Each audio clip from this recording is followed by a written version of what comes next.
de loin, la grande mosquée Faisal semble être prête à accueillir des fidèles.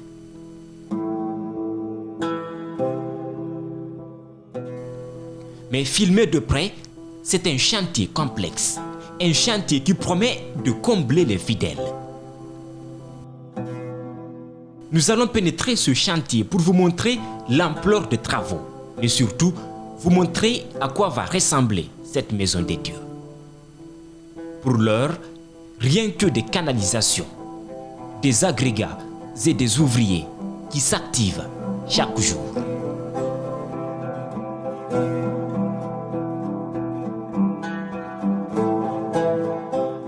Dans quelques mois, voici à quoi va ressembler la mosquée.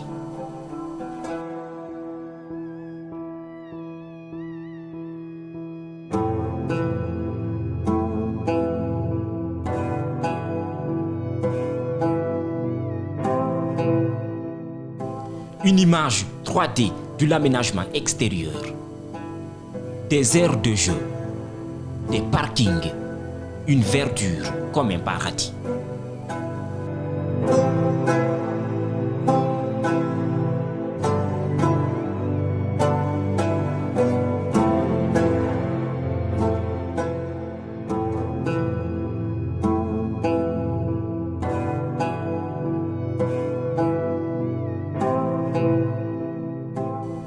Pour les ouvriers, ce n'est pas de la fiction, c'est bien le visage qu'aura la mosquée. En attendant, ils s'activent. Ils ouvrent des canalisations et coulent du béton.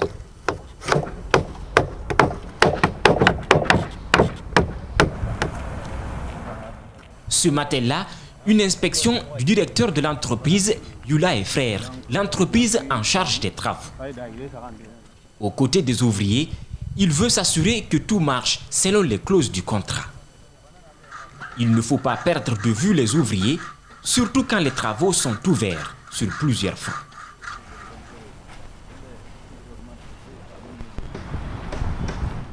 Pour que tout soit parfait, les ouvriers travaillent d'arrache-pied.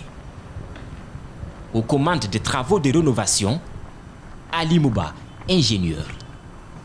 Il nous amène voir l'une des grandes nouveautés de la rénovation, la clôture.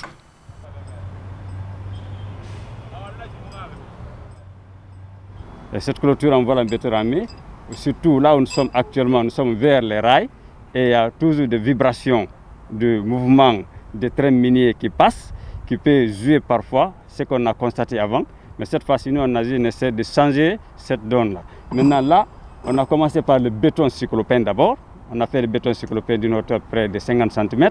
De là-bas aussi, on est venu avec un béton de longrine de 40 cm de hauteur. Et nous voici maintenant avec 1,25 m de hauteur de voile, avec ces poteaux tout finis à 2 mètres, que vous constatez ici. Avec ça, on va essayer de mettre des grillages aussi, d'une hauteur de 80 cm pour pouvoir protéger la clôture entière en 605 mètres linéaires. Une clôture de 2 mètres en voile de béton armé pour impressionner les passants, protéger les biens et couvrir les 6 hectares sur lesquels est bâti l'édifice. Les ouvriers savent qu'aucune erreur n'est permise. Tout doit être mesuré et remesuré. En génie civil, la précision passe en premier plan.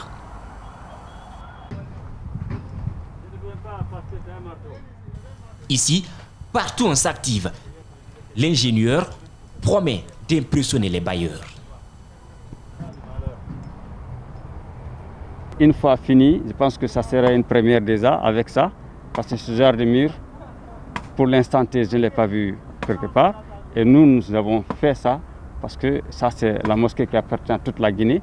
Et c'est une référence pour l'entreprise Yula et Frères pour pouvoir réaliser ce genre de choses à l'international et partout. Quand on nous appelle, nous pourrons faire plus que ça aussi. Mais pour une première fois, pour que vraiment les bailleurs sachent que vraiment c'est du sérieux qu'on est en train de faire. Et là, on est obligé de réaliser ce genre d'ouvrage de telle sorte que vraiment ça soit apprécié par tout le monde. Pour les ouvriers, cette rénovation n'a rien d'ordinaire.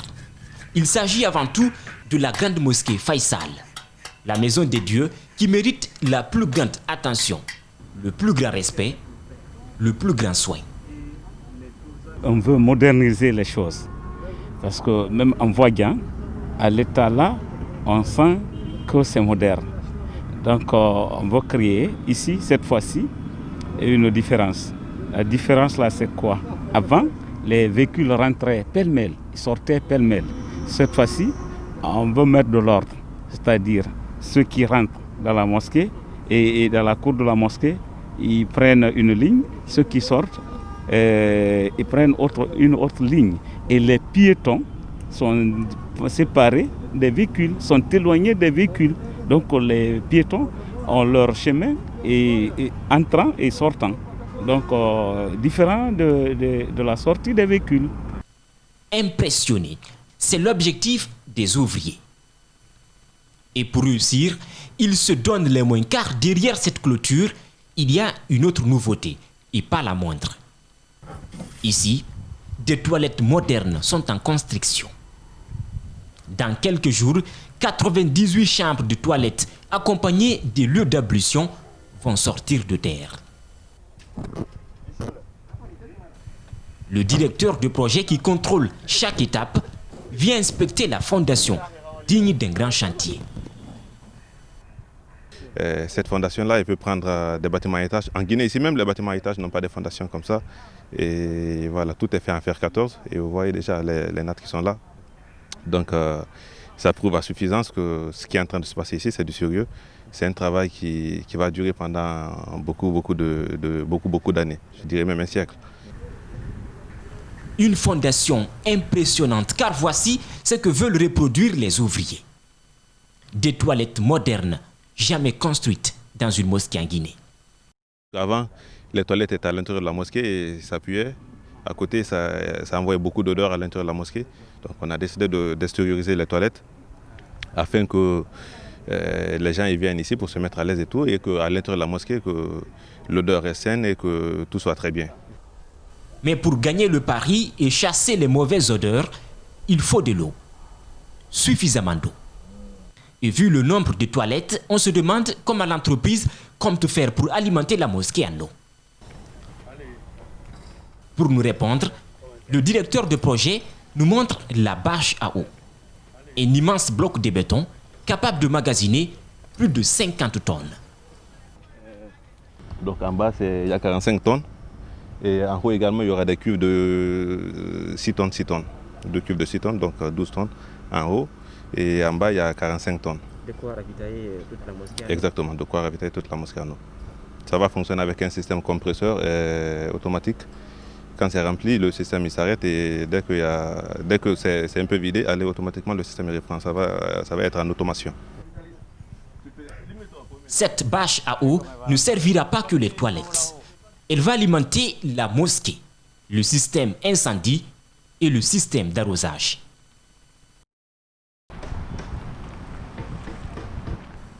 Retour avec l'ingénieur. Il nous amène voir l'intérieur de la mosquée qui mérite une attention particulière.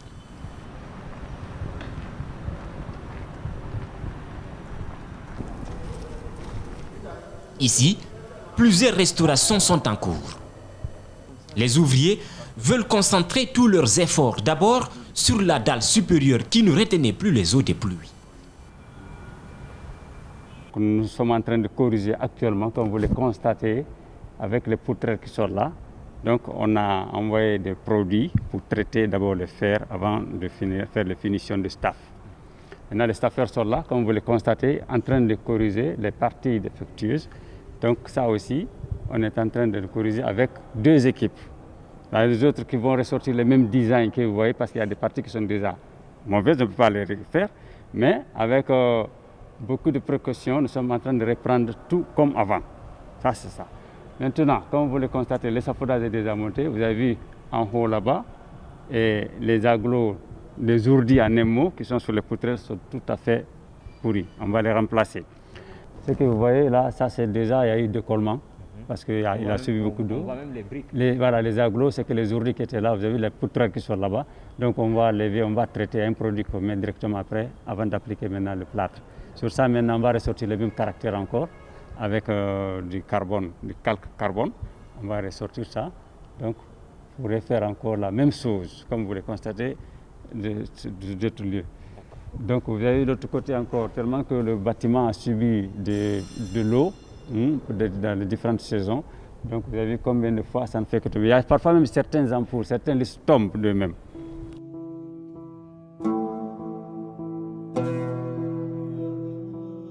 Comme prouvent ces images d'archives, la mosquée était presque en ruine. Il faut dire que la dalle supérieure était devenue comme un tamis qui laissait passer la moindre goutte d'eau dans les salles de prière.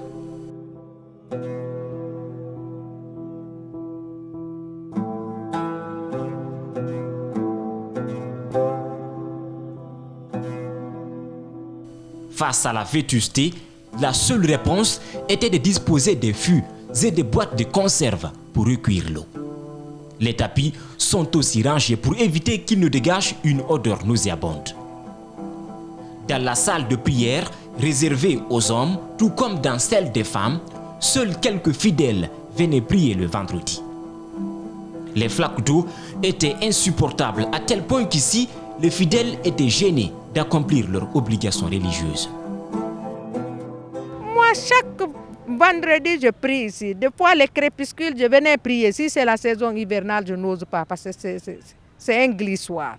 C'est comme du patinage. Les réactions de cette fidèle ne décrivent pas toute la vétusté de la mosquée. Tout était en ruine. Les murs, fissurés, sont décorés par des moisissures. Le secrétaire général des affaires religieuses lui-même ne pouvait voiler la face. Il faut parler franc pour attirer l'attention. Ce que vous avez vu comme ça, c'est petit par rapport quand vous êtes là au moment de pluie. Là. Vraiment, c'est des catastrophes. Un an après, en juillet 2018, l'Arabie Saoudite qui avait offert la mosquée à la Guinée précipite les démarches. Elle s'engage à rénover la mosquée. L'entreprise locale Yula et Frères est sélectionnée pour les travaux parmi 7 autres sociétés. Aujourd'hui, l'entreprise veut gagner la confiance des maîtres d'ouvrage. Et pour ce faire, elle va changer la physionomie de la mosquée. Déjà, le plafond a repris son image.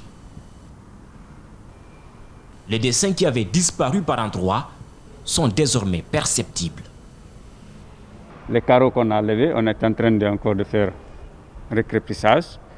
Les portes, on les a enlevées. Tout ce qui est portes anciennes qui étaient là, on a tous enlevé. Les grilles encore, les vitres, tout ce qui est vitres, on va enlever. Nous sommes en train d'enlever, vous-même vous l'avez constaté. Il reste maintenant à faire l'échafaudage pour pouvoir enlever les cadres que vous voyez comme ça là, afin que vraiment l'éclairage soit... Même la couleur verte que vous voyez qui est tellement sombre à l'intérieur, on va changer cette couleur, on va mettre d'autres carreaux avec des couleurs vraiment vives qui peuvent vous donner un éclairage à l'intérieur. Donc enfin, on va essayer de voir comment il faut climatiser. On va donner des climatisations à l'intérieur de la mosquée. Parce qu'au niveau d'en haut, on va essayer de traiter d'abord tout ce qui est l'étanchéité. Les tôles, on va changer totalement, comme c'est dans le programme, on va changer tout. Seule l'architecture initiale, celle présentée au roi Faïd ibn Abdelaziz, qui a inauguré la mosquée en 1984 avec le président feu Ahmed Sékou Touré, sera maintenue. Le reste subira une modification, à commencer par ses lustres jugés révolus. Des centaines de lustres sont déjà décrochés, stockés à quelques mètres des salles de prière.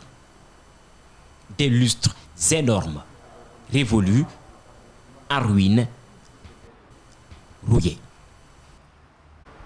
Pour la sécurité des fidèles, ces lustres ne seront pas restaurés, ils vont être remplacés.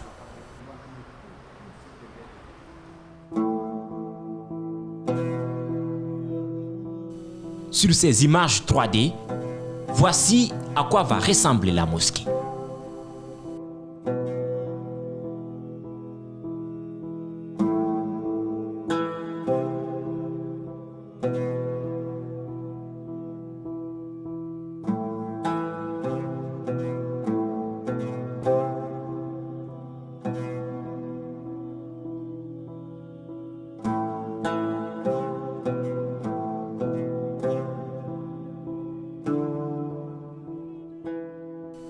la peinture, les carreaux, les vitres, les portes, les fenêtres, rien ne va rester. Un design intérieur digne d'un palais royal. Dans la mosquée, l'entreprise veut tout uniformiser. Les mêmes signes sur la clôture vont se retrouver sur le plafond, les portes, les fenêtres, les tapis et sur les carreaux. Certains matériels sont déjà acquis. Ça, c'est les produits qu'on a envoyés. On vient de les débarquer dans le conteneur. Et là, nous avons le Megafix. Ce sont des produits qu'on applique comme placer les carreaux. Et voilà leurs composantes, les Megafix avec de différentes couleurs. Et voilà les différents carreaux qui ont aussi les mêmes designs que je vous ai montré. Ça, c'est des briques oxygénées qu'on a envoyées. Donc, on va être travaillé au niveau où l'imam fait la prière. Bon, les briques là, ne sont pas tellement lourdes. Vous pouvez l'essayer, c'est pas lourd. Prenez. Vous avez vu, c'est pas comme l'autre. Hein? Mais avec ça, nous pouvons le placer pour faire ressortir la partie où l'imam va prier là, comme un lieu, comme à la Mecque. Depuis son inauguration en 1984, la mosquée Faisal a été rénovée au moins 2 fois. Mais cette fois, l'entreprise en charge des travaux promet une rénovation complète, jamais réalisée en Guinée. Elle veut que son nom reste une marque de fabrique. Alors, 120 ouvriers sont mobilisés pour la réussite des travaux. Sur les parois latérales, les carreaux sont déjà enlevés. L'ingénieur veut donner à l'imam l'impression d'être devant la Kaaba. Dans la mesure où on veut se développer, il faut accepter d'aller plus loin. La compétitivité, il faut toujours se comparer. Donc vous voyez déjà là, on a décapé tout ce qui est carreau. Dès la semaine prochaine, nous allons commencer à poser ces agglos, à préparer cette surface-là. Ce truc de béton, on va enlever. Ça, c'est les anciens carreaux qui étaient là. Maintenant, on va les enlever tous. On va changer la donne. Même là où l'imam s'arrête pour faire les sermons, on va essayer d'enlever ça. On va changer, on va mettre un autre encore. Les carreaux que vous voyez là aussi, tout ça là, on va changer de telle sorte que vraiment, qu'on ait d'autres carreaux qui peuvent donner un peu de clarté dans la mosquée. Et ça, c'est un peu sombre pour nous.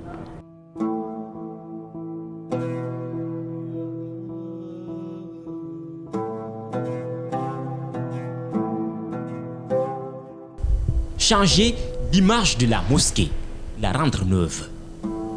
À l'extérieur de la mosquée, les antivols rouillés par l'usure du temps sont décrochés. L'heure est au crépissage et au lissage pour mieux accueillir les nouveaux antivols. Les ouvriers mesurent l'ampleur des travaux. Il ne s'agit pas seulement de vite faire, mais de bien faire. Et pour cela, ils sont guidés par l'émotion des fidèles qui ont hâte de découvrir la nouvelle image de leur lieu de culte. L'entreprise veut garder son nom, coûte que coûte. Le produit qu'on a envoyé pour la protection de la dalle, l'étanchéité. Il y a ce produit qu'on a amené ici. Et encore, vous savez, quand on va remettre les tôles, parce que c'est programmé dans notre contrat, maintenant, vous savez, les tôles reçoivent de la chaleur. Maintenant, il faut essayer de faire de telle sorte que la chaleur que les tôles reçoivent ne puisse pas passer les tôles pour aller sur la dalle. Et si ça vient sur la dalle, vous savez, en matière de fer, toujours il y a une dilatation quand le fer est chauffé à une certaine température, il va se dilater. Donc de là-bas directement, et on va mettre des produits pour atténuer cette chaleur de passer les tôles et aller sur les choses. Voilà les différentes fûts. Libérer la créativité. Réfléchir pour donner à la mosquée une rénovation particulière. Ici, nous sommes au premier étage, dans la salle de prière où seulement quelques femmes osaient venir à cause des flaques d'eau. Aujourd'hui, d'immenses travaux sont réalisés pour donner aux fidèles l'impression d'être dans une nouvelle mosquée. C'est presque fini. Là, c'est la première couche qui est en train de passer. Voilà, mais il y aura aussi une deuxième couche qui va passer ensuite une troisième couche, qui est la couche finale. Mais ce que je tiens à dire à côté de ça, qu'on est en train vraiment de travailler pour la réussite de ce projet-là. Les ingénieurs ont pensé la rénovation dans les moindres détails. Et il le fallait, car la grande mosquée Faisal est un édifice qui a vu naître beaucoup de fidèles. Construite pendant le premier régime, au début des années 80, elle est un fruit de l'amitié et de la coopération islamique entre Conakry et Riyad.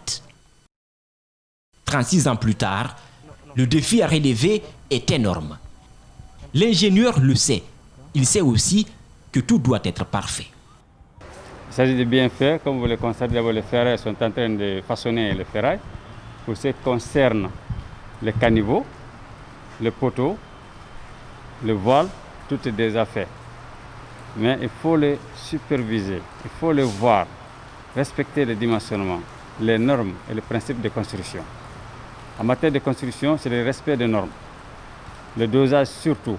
Quand tu parles d'un béton de 350, il faut que ce soit de 350. Quand tu fais des ferrailles de diamètre de tel calibre, 12, 10, 8, il faut que ça soit respecté et les espacements soient respectés. Un œil sur les travaux, mais aussi sur le calendrier fixé par la Guinée et l'Arabie Saoudite. Les travaux ont déjà pris 4 mois. Il reste 14 mois du délai contractuel à l'entreprise pour la fin des travaux. Mais dans le calendrier, un imprévu s'est invité. Le Covid-19 qui ralentit l'acquisition de matériel bloqué dans les ports. L'entreprise veut achever les travaux intérieurs d'ici la fin de la saison de pluie. Chaque mois, un planning d'évolution des travaux est fourni au bureau d'études. Nos matériels sont stockés au port. Ça, c'est une première. Mais j'espère qu'avec le secrétaire général et le directeur général, ils sont en commun accord pour tout faire pour déboucher le truc à venir. Les ouvriers veulent braver tous les obstacles pour respecter le calendrier. Pour réussir la rénovation, l'entreprise a fait appel à des ingénieurs turcs. Le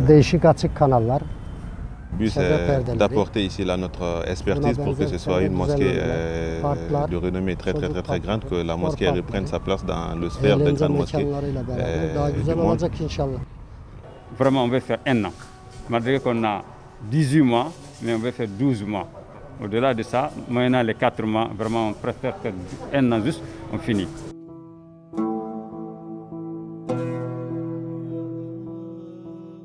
Un an pour finir ces travaux qui promettent une nouvelle image, qui de l'intérieur vont offrir aux fidèles de multiples facettes.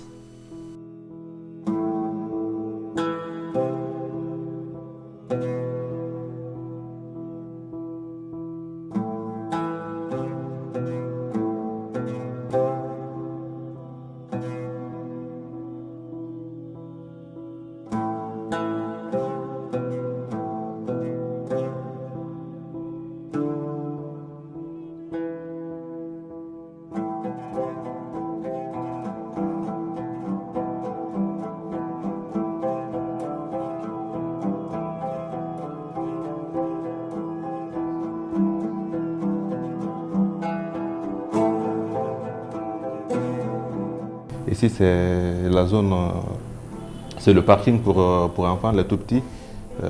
Comme ça, les gens qui viennent à la mosquée, ici, là, les femmes peuvent envoyer leurs tout petits enfants ici pour jouer. C'est une façon de prendre soin des enfants, c'est une façon de permettre aux enfants de s'épanouir de façon un peu plus différente qu'on a l'habitude de voir ici. Après, vous voyez également un parking automobile qui est très nouveau, qui est très impressionnant. Il y a 418 véhicules, c'est un parking pour 418 véhicules. Et ici, on va créer un espace un peu comme à la Blue Zone, beaucoup plus développé qu'à la Blue Zone même, parce qu'il va y avoir tous les équipements de sport modernes qu'ils auront ici, un peu outdoor fitness, on appelle comme ça. Et ils auront un espace comme ça ici. Avec, ils pourront faire du cycling. Donc, voici un peu, si vous voulez, ça c'est l'espace pour les toilettes qu'on est en train de construire là-bas. Après, vous avez la mosquée elle-même. Et vous voyez je disais tantôt, on peut faire du cycling. Ce sont des vélos qui sont là-bas. Il y aura un espace pour vélo. Et à côté, il y aura même un espace pour les motocyclistes. En fait. Les gens qui viendront en motocyclette, parce que c'est beaucoup fréquent ici en Guinée. Donc on a créé un parking pour eux aussi, qui peut prendre jusqu'à 150 motos. Ce parking-là, pour les tout petits, c'est un espace qu'ils peuvent exploiter de façon financière. Le parking également pour les adultes, c'est aussi un espace qu'ils peuvent exploiter financièrement. Tout ça, ça va dans le sens de quoi? De prendre bien soin de la mosquée. Et également les vélos, même le parking, il est rendu beaucoup pour ça, pour que peut-être ils mettent une partie en location peut-être, ou une partie ainsi de suite. À l'intérieur de la mosquée, on va créer des salles de conférence, des bibliothèques qu'on va mettre à leur disposition, également des salles d'apprentissage. Tout ça, c'est pour eux dans le but de pouvoir avoir une certaine autonomie financière qui va leur permettre de pouvoir gérer la mosquée très bien. Cette rénovation devrait démarrer depuis 2014. Mais Ebola et certaines autorités guinéennes auraient bloqué le processus. Aujourd'hui, les travaux sont en cours. L'Arabie Saoudite, qui a offert la mosquée, a financé la rénovation à hauteur de 5 millions de dollars américains.